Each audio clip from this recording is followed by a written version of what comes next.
আচ্ছা সাইদ ভাই, আপনার কাছ থেকে তো আমরা বাংলাদেশের অনেক নায়ক খলনায়কের কণ্ঠ শুনি।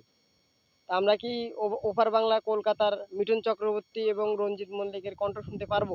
তো ঠিক আছে, আমি মিঠুন চক্রবর্তী এবং যে আমাদের শ্রদ্ধেয় যে রঞ্জিত মল্লিক স্যার, আমি তার ছবি অনেক দেখি এবং তার কথাগুলো আমার ভালো লাগে। তো প্রথম শোনাচ্ছি রঞ্জিত মল্লিকের যে ডায়লগটি, সাথী ছবি। বিজয়, বিজয় তোর কে মেরেছে আমাকে বল বিজয়। এই বিজয়, তুই কে মেরেছি? এই সোনালি, ছি সোনালি ছি। তুমি কিভাবে বিজয়কে মার খাওয়ালে? বিজয় তোমাকে গান গাওয়ার সুযোগ করে দিয়েছে, আচ্ছা বিজয়কে তুমি মার খাওয়ালে? ছি সোনাল ছি।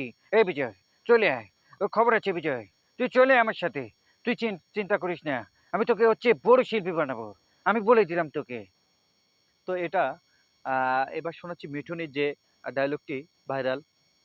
সালাম মারবো এখানে, লাশ পড়বে শ্মশানে, ইন্দা ভুগামা।